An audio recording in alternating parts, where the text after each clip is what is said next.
बिस्मिल्लाहिर्रहमानिर्रहीम।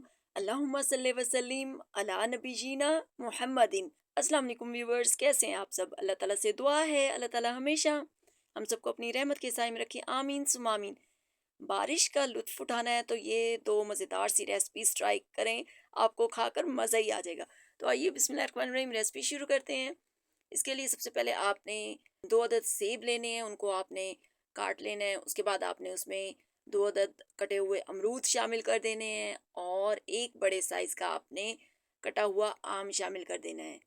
झटपट मिनटों में मज़ेदार सी फ्रूट चाट बनती है और इतनी रिफ्रेशिंग होती है कि खाकर आपको मज़ा ही आ जाएगा। इसके बाद आपने इसमें चाट मसाला ऐड कर देना है, थोड़ी-सी आपने काली मिर्च पिसी हुई ऐड करनी है और हाफ टी स्पून आपने शुगर ऐड करनी है। सब चीज़ों को आपने बहुत अच्छे से मिक्स कर लेना है। मिक्स करने के बाद आपने एक लेमन का जूस इसमें ऐड करना है और दोबारा से मिक्स करना है।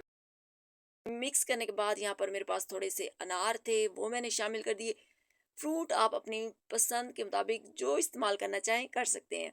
मिक्स करें और ठंडा ठंडा आप इसको बारिश के मौसम में खाएं और इंजॉय करें। तो वीडियो कैसी लगी मुझे कमेंट सेक्शन में ज़रूर बताइएगा और डेली बेसिस पे आप ये हेल्दी सा सैलेड बनाकर खुद भी खाएं और घर वालों को भी खिलाएं, क्योंकि homemade is the best.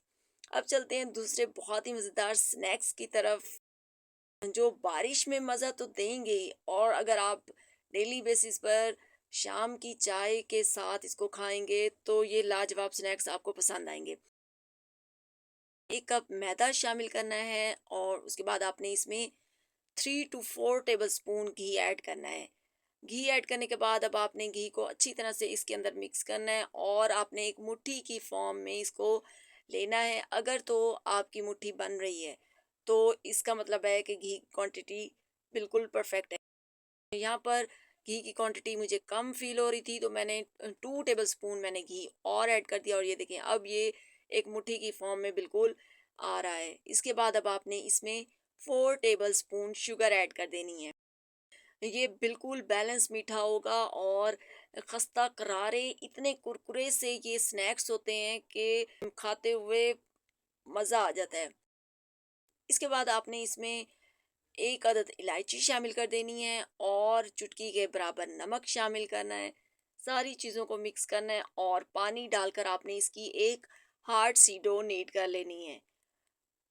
Dough need करने के बाद आपने इसको 5 से 10 मिनट का रेस्ट दे देना है और कम बजट में, कम मेहनत में और कम वक्त में आप ये शानदार सी रेसिपीज बनाकर इंजॉय कर सकती हैं। इसके बाद आपने 2 टेबलस्पून कॉर्नफ्लोर लेना है एक बाउल में और उसमें आपने 4 टू 5 टेबलस्पून घी ऐड करना है। घी मिक्स करते जाना है और इसका एक आपने पेस्ट सा रेडी कर लेना है। अब ये देखिए 10 मिनट गुजर चुके थे, आटे को आपने दोबारा से 2 मिनट तक अच्छे से नीट करना है और 3 इसको इक्वल पेड़ों में डिवाइड करना है। उसके बाद आपने इसको बेल लेना है। बेलने के बाद जो मिक्सचर हमने रेडी किया था आपने वो अच्छे से इसके ऊपर लगा देना है, फोल्ड करना है और दोबारा से इसके ऊपर मिक्सचर लगाने के बाद इसको आपने इस तरह रेडी कर लेना है। रेडी करने के बाद आपने इसको 5 से 10 मिनट फ्रिज में रख दें और उसके बाद आपने इसको बेल लेना है। बहुत ज़्यादा आपने पतली रोटी नहीं बेलनी, थोड़ी सी आपने इसको थिक ही रखना है। इसके बाद आप ट्रायंगल्स में, रेक्टेंगल्स में या स्क्वायर में जिस शेप में कट करना चाहें इसको कट कर सकते हैं। और ऑयल को आपने गरम कर लेना है। गरम ऑयल में आपने इसको फ्राई करना है और ये देखें माशाल्लाह से इतने ये पफ़ी, और अब आप इसकी क्रिस्पीनेस चेक करें। ये देखें कितने ये खस्ता और मज़े के बने हुए हैं। आपको इसकी लेयर्स देखें, लेयर्स भी इसकी बहुत ज़बरदस्त आई हैं और ये देखें, और खस्ता करारे कुरकुरे से ये स्नैक्स बनकर रेडी हुए हैं। तो वीडियो कैसी लगी मुझे कमेंट सेक्शन में ज़रूर बताइएगा। वीडियो पसंद आए तो प्लीज़ वीडियो को लाइक और शेयर कीजिएगा। मिलते हैं नेक्स्ट वीडियो में, तब तक के लिए टेक केयर एंड अल्लाह हाफिज़।